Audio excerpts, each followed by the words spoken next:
В начале заседания Кабмин принял проект постановления о предоставлении президенту Республики Абхазия предложения о заключении протокола о внесении изменений в соглашение между Абхазией и Россией о содействии реализации государственной программы социально-экономического развития Абхазии на 2022-2025 годы. Документ предусматривает утверждение предельных значений размера заработной платы отдельных категорий работников бюджетных учреждений на 2024 год, предельных значений численности работников по каждой основной категории, а также средних заработных плат. Уважаемые коллеги, как вы знаете, в рамках государственной программы развития на 2022-2025 год были утверждены целевые значения достижения индикаторов программы. И, соответственно, в рамках межправ соглашения о софинансировании российской стороной ряда мероприятий предлагается утвердить данные показатели для того, чтобы у Министерства финансов были, соответственно, основания обеспечивать исполнение указанных обязательств. Кабинет министров утвердил лесосечный фонд и объем лесовосстановительных работ в лесах Абхазии на 2024 год. Премьер-министр Александр Анкваб подчеркнул, что восстановлению леса и, конечно, лесоохране нужно уделять большое внимание. Мы же, Лев Константинович, видели, когда загорелись леса между селом Адхара и Фат, и куда огонь пришел. Чудом спасли 2 села. Если тогда в ущелье ушел бы огонь, все, на этом все закончилось. Нет официального утверждения, что вот этот маршрут официально открыт. Любое передвижение туристов некими, так скажем, сопровождающими, мы с этим боролись и боремся, МВД в курсе, вот я Руси здесь присутствует, мы неоднократно говорили, это все делается самому. Это бутылка, вот, помните, 3 года тому назад поднимали авиацию, сюда прилетал Б-200, тушили нас, леса, Россия поддерживала нас. Все это происходило от брошенных бутылок, от всего то, что Александр Заводинский только что говорил.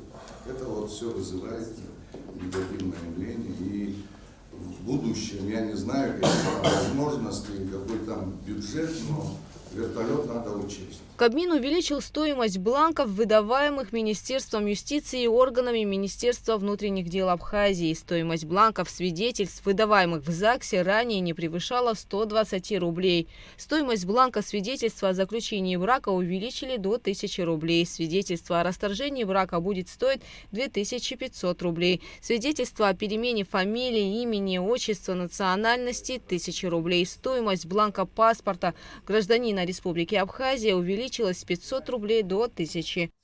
Данные средства предполагается зачислять в размере 100% в доход Республики Абхазия. Данные ведомства финансируются за счет средств именно республиканского бюджета. И стоимость бланков, за стоимость бланков доходы также будут зачисляться в доход Республики Абхазия через кредитные учреждения. То есть мы давно уже уходим от практики, когда средства берутся на местах. Нужно оплатить госпошлину и прийти с квитанцией об уплате госпошлины. Кабинет министров принял постановление о распределении и использовании средств, получаемых в результате проведения Госуправлением по строительству и жилищно-коммунальному хозяйству государственной экспертизы проектно-сметной документации.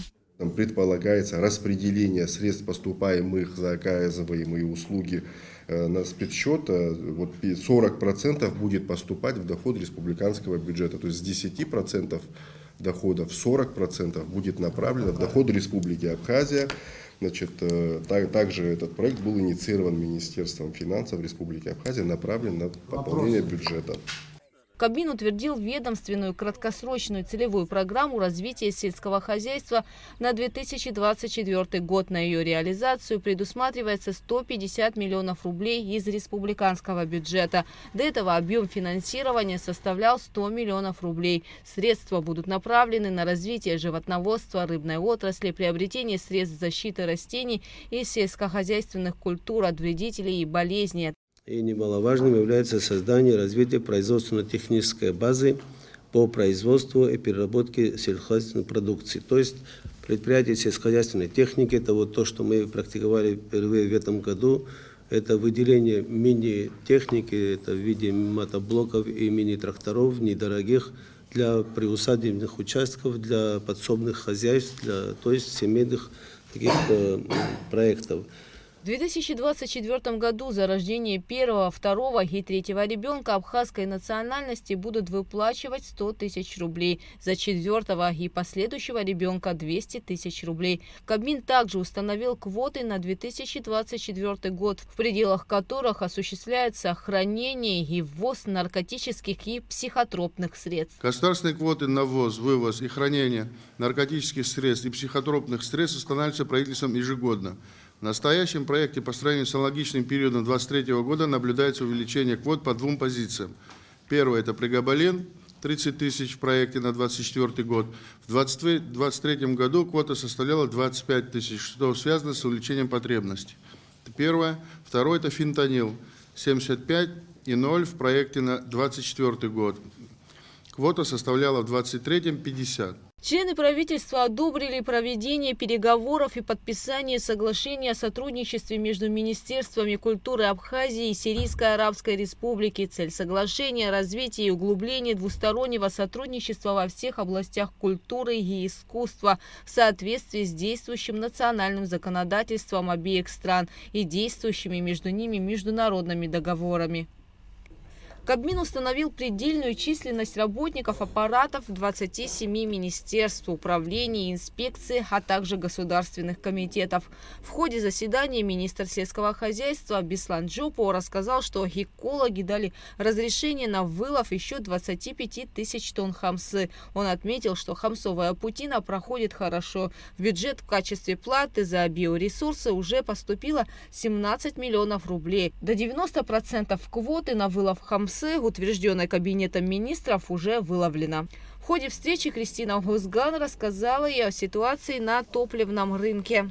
Как известно, объемы потребления нефтепродуктов Республики Абхазия в рамках установленной квоты в объеме 100 тысяч тонн ежегодно нами утверждается, и все поставщики, участники топливного рынка Республики Абхазия, соответственно, данной квоты ввозили топливо в Республику Абхазия без уплаты таможенной пошлины. Данное решение, о котором я сказала выше, постановление правительства Российской Федерации, определяют, что любой поставщик Республики Абхазия может и имеет право приобрести нефтепродукты в рамках установленной ежегодно квоты непосредственно у компании ПАО-НК «Роснефть». Объемы нефтепродуктов, которые могут приобретаться не у компании ПАО-НК «Роснефть», соответственно, будут облагаться таможенной пошлиной в действующей ставке $7 США. И данное обстоятельство, конечно, спровоцировало определенный ажиотаж на топливном рынке, он был обоснован, потому что, учитывая, что мы не были заранее уведомлены о том, что будет введено такое ограничение, значит, ряд поставщиков, соответственно, приобрели, оплатили топливо не у компании «Роснефть», и порядка 4000 тонн нефтепродуктов на данный момент не может быть ввезено в Республику Абхазию. То есть практически оплаченные нефтепродукты, которые уже частично находятся на границе непосредственно в Российской Федерации, и, соответственно, те, которые еще не задекларированы, но уже могут быть ввезены в январе, пока еще не имеют возможность пересечь границу. Для того, чтобы урегулировать данный вопрос, есть соответствующее обращение абхазской стороны в адрес Министерства экономического развития Российской Федерации, Министерства энергетики Российской Федерации. Также данный вопрос прорабатывается в данное время с Федеральной таможенной службой. Также обсудили ситуацию в энергосистеме страны. Объем потребления электроэнергии снизился на 312 миллионов киловатт-часов по сравнению с 2022 годом, отметила министр экономики. Этому способствовала установка приборов учета. Говорили и о задолженностях граждан за потребляемую электроэнергию, которая по итогам 11 месяцев составляет 1 миллиард 302 миллиона рублей, и перетоки, сумма которого составила 835 миллионов рублей. 735 миллионов общая сумма, за минусом 75 миллионов вся сумма выплачена фактически из бюджетных средств. По итогам 11 месяцев население Абхазии, пользователи, не заплатили 1 миллиард 302 миллиона рублей Рублей за потребленную электроэнергию. за потребленную электроэнергию. 1 миллиард 300 с хвостиком миллионов рублей. Всего на повестке очередного заседания Кабмина рассмотрели более 37 вопросов, касающихся важных тем жизнедеятельности страны. Кугут Саварданя, Заур Кварчия, Абхазское телевидение.